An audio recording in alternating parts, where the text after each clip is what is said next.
Good morning and welcome to Quest Television. Yes, it is time for us to have our newspaper review on Quest today. Today is the 24th day in the month of October in the year 2023. A lovely, lovely Tuesday morning here in the studios, and I hope you're having a lovely Tuesday as well. My name is Orikemi Mariam, and with that being said, let's look into the headlines making the rounds on the dailies. Making a return back to the studio this morning are 5 newspapers. We have the Nation newspaper, we have the Daily Sun newspaper, we have the Daily Trust, the Punch, as well as the Nigerian Tribune. And you know, it is always a full house with me this morning in the studio. It's my colleague, the person of Alex Obunaya, and also our admirable Quest analyst, the man who refused to get ordained. But it is what it is. And with that being said, I welcome Comrade Ifeodomo as well to the paper review here on Quest. Good morning, gentlemen. That challenge gave me so much, and I'm going to get angry and get myself ordained. Yeah. If only the people refuse to ordain me. If wishes were horses, poor men would play polo. I would have even taken more than 20. Okay. Okay, with that being said, and wasting no much no further time, let's head straight into the dailies. The first paper for review will be the Nigerian Tribune. And on the front page of the Nigerian Tribune newspaper this morning, the major headline is talking about P&ID, as it says, excitement as Nigeria wins $11 billion UK court case. The writer that says corrupt officials and private firms can no longer hold nation hostage. And this is a statement from the President Bola Ahmed Tinubu. And also it says judgment removes risks to Nigeria's assets abroad, says the AGF. Get more details on this on page 4. And I'm quite sure this story will be making it on all the other dailies as well. Moving above the masthead, we have some banner headlines. The first states, student loans takes off January, says President Tinubu. The writer there says plans on the way to improve foreign exchange contracts, and also fuel subsidy payments will be short-lived, as he adds. More details on that on page 8 and page 25 of the Nigerian Tribune. On impeachment, it says again, Ondo Assembly writes CJ to constitute panel to investigate Ayedatiwa. It seems as though this whole issue is not coming to an end anytime soon. But get more details on that on page 21. Also, federal government targets $5 billion annually for humanitarian poverty alleviation task fund. The writer there says okays $3.45 billion for 5 projects, including $700 million for adolescent girl-child education. Are we going to see this coming to life? Or is this money just going to disappear? But get more details on that on page 12 of the Nigerian Tribune. Moving down below the masthead, Wike enforces tax clearance certificate as precondition for business transactions in the FCT. Get more details on that on page 5. But moving on to page 22 of the Nigerian Tribune, Supreme Court dismisses Adeyemi's appeal against APC and Ododo. That's like I said, get more details on that on page 22. Moving on, quite a gruesome one here on page 23 of the Nigerian Tribune. It says, how I beheaded man and sold his parts to Islamic cleric for 50,000 naira, a suspect says. Quite an interesting read there, but it's gruesome. But more details on that on page 23. On autonomy, parliamentary staff set to shut down national and state assemblies is making it to page 22. And also 40 women in Nigeria die daily from breast cancer, says Brican. But if that is true, I want wow. There's a simple control for that issue, but nobody come off your mic. But more details on that you can get on page 25. Moving on, Supreme Court reserves judgment in Obi and Atiku's appeal against Tinubu's election. The writer there says dismisses APM's appeal, and also defeat awaits you, APC tells Atiku and PDP. More details on that on page 21. And well, for the picture of the day, we can see the Minister of Finance and Coordinating Minister of the Economy, Wale Odun, also Minister of Solid Minerals, Dele Alake, and also the Minister of Information and National Orientation, Mohammed Idris, briefing State House correspondents after the Federal Executive Council meeting at the Presidential Villa at Abuja. And this picture was taken on Monday. Well, that's how much we can take on the front page of the Nigerian Tribune. Okay, let's look at the Nation newspaper. All the papers we have this morning, have the story on the Atiku, Peter Obi, and Tinubu. But however, only 3, the Punch, Sun, and the Nation, have it as the lead stories. The Nation has it as its lead story, and it goes this way. Supreme Court grills Atiku's lawyers over CSU documents. It has a rider, and the rider says, Apex Court dismisses APM's appeal, reserves judgment in Atiku Obi versus Tinubu. Moving on to another story, above the masthead of the nation, victory in $11 billion P&ID UK case excites President EFCC. That's above the masthead. Staying above the masthead, coast clear for Ododo as Supreme Court dismisses Adeyemi's appeal. That's on page 2. And below that one, federal government confirms January start of student loan scheme. That you'll see on page 4. Things are not looking good for Lucky Aiyedatiwa, the Deputy Governor of Ondo State, as the Ondo State Assembly pushes ahead with Aiyedatiwa's impeachment. That's the heading of that story. It comes to the rider, CJ gets another letter to set up panel. We keep our fingers crossed on this. We have not heard the last. Trust me. Forex crisis, federal government to inject $10 billion in weeks. Unauthorized dollar transactions to become illegal. Consumer credit scheme soon, says President. I know Comrade Domo is an expert when it comes to figures. He already knows what all of that means. Okay, and finally on the front page of the nation, Senate uncovers duplications in East-West road contracts. Really? That's on page 7. That's that from the nation. Over to you, Miriam. Okay, the next paper for review this morning will be the Daily Trust. And on the front page of the Daily Trust newspaper this morning, the major headline reads, Federal government automates forex transactions as Naira slumps to 1,220 Naira per dollar. The writer that says admits illiquidity and pledges to clear forex backlog. Also come up with critical reforms. NESG urges the government. Help manufacturers with subsidy, says done. Get more details on that on page 4. Moving away from that, we have some banner headlines there. Say Supreme Court reserves judgment in Atiku and Obi appeals against Tinubu. APM withdraws. Get more details on that on page 11. Nigeria wins $11 billion debt case against PNID. It's making the rounds on the Daily, but get more details on that on page 25 of the Daily Trust. And also, bandits invade Katsina community, kill 9 and abduct 7. We're going to hear the last of this at this point, but get more details on that on page 4. Moving away from that, we have on Gaza war, obey international law, Western leaders tell Israel. More details on that on page 23. Moving away from that, insurance sector grows from 827 billion naira to 2.33 trillion naira in 2022. More details on that on page 19. FEC okays $3.45 billion loan to finance power and other projects. Get more details on that on page 5. Comrade, I'm sure you will react to that later on. Where is there, Miriam? But moving on, we have intrigue and suspense as police investigate murder of Maiduguri housewife. Yes, I've been following this story on the social media space.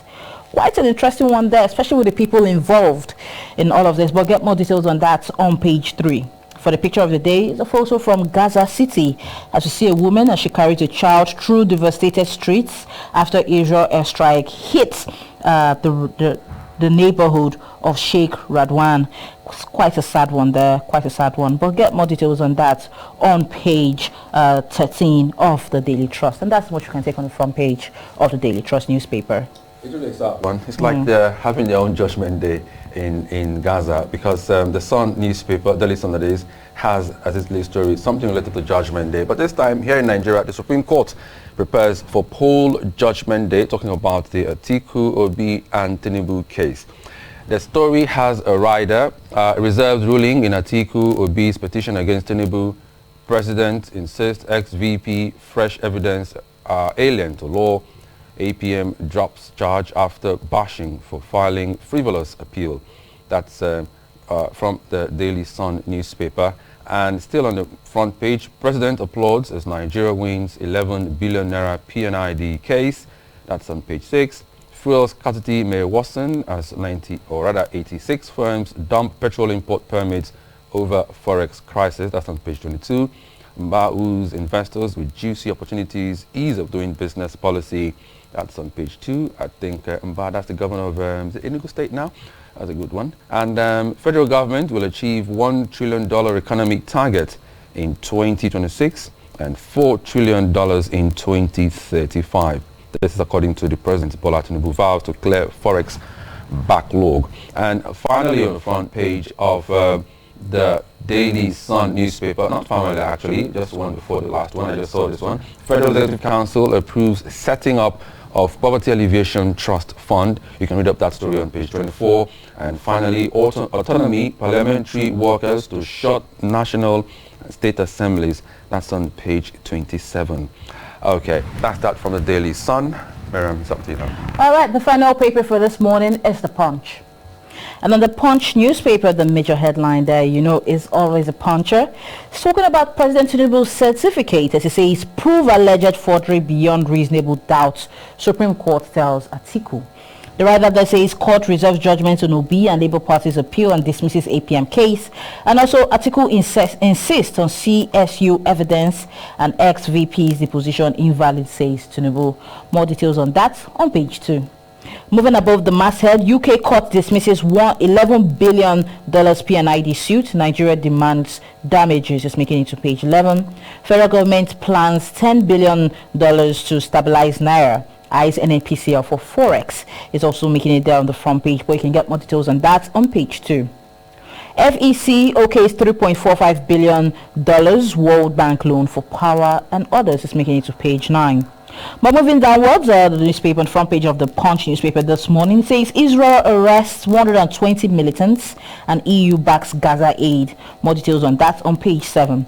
On the slain Nigerian students, it says NIDCOM probes murder and Nance demands justice. Sad one there, as you can see the picture of the slain Nigerian student. But more details on that on page 4 and 5. And the final headline on the front page of the Punch newspaper, federal government and IHS plan 1 billion naira tech talent communities. It's making it to page 24. Well, with the picture of the day, we can see Oyon Dam. The headline there says Oyon Dam. It says flood sacks Ogun communities and governor declares emergency. Quite a sad one there, as we can see. It's so bad that people are now using canoes within their community. But get more details on that on page 4 and 5 of the Punch as well. And at this point, we've taken all the headlines on the front pages of all the dailies I mentioned earlier, which is The Nation, the Daily Sun newspaper, the Daily Trust newspaper, the Nigerian Tribune, as well as the Punch newspaper. And it's now time for you to be able to call into the show and have your say on one or more of the headlines making the rounds. The numbers to call are on your screen, and for those on radio, the numbers remain the same: 081 88 888 931 and 08022 931 931. With that being said, let's have our first call for the day. Hello, good morning. Hello, good morning.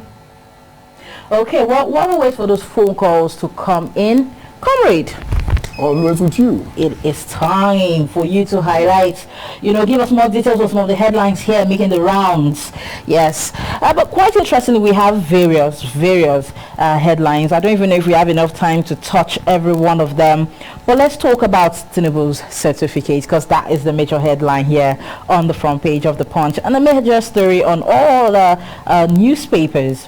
Well, they say the court has reserved judgment on Obi and Atiku's appeal while dismissing APM's case. I think we actually saw this happening, or didn't you? We saw it coming. Yeah. We saw it coming. Yeah. So what's your take on this?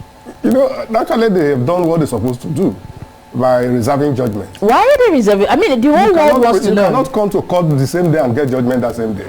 The judges need to sit down, go through the cases page by page, because this is a very sensitive matter.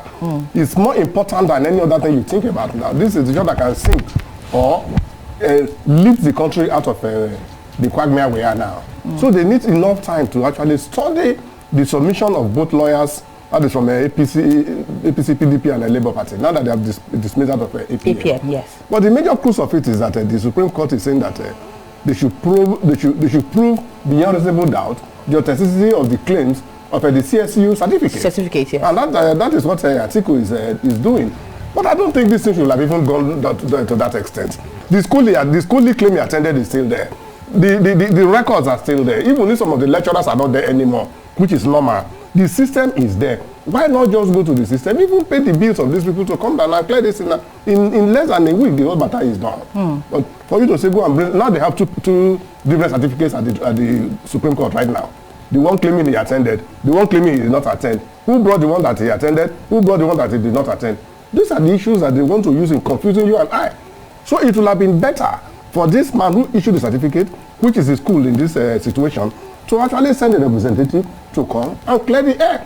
They did it in the time of Fela when Buhari was the head of state, when he was arrested at the airport for traveling with dollars. I think how much was it there, whether about $1,000 and something that he went to jail for. He was traveling to England for a show. They sent somebody over from England to come and testify that they sent the money for him to take care of his school. But because they've already decided what to do with Fela, they didn't take the evidence, and Fela went to jail. He was just released by IBB when he came into office. So why can't we also do so in this situation? Why don't you tell them, bring somebody to us, tell us exactly what the position is? Let me quickly say this. The courts, are they going to admit this fresh evidence? Yes, I saw the story. Look, convinced us beyond everything about that. But are they going to admit this fresh evidence? Because some people are saying it's alien to law. It's not alien. It's not. This matter in court now is the most important aspect of Nigeria as a nation today. Anything that will put Nigeria on a track of recovery and progress is what the Supreme Court should be looking at now. Nobody is saying that Tinubu for certificate. And nobody is also saying that Tinubu certificate is right. That is what the court will also tell us. And for you to tell us, when you say beyond reasonable doubt, you will have explored every available information, sources, for you to get a cogent report. And by doing that, admit every paper in evidence. Let those people who are submitting them also prove their own news. And if they refer to somebody, if they have the power, if they have the connection, if they have the witness to bring in a witness, let that person come in. Because let me tell you one thing, if this matter is not properly settled, it's going to set precedents for upcoming ones.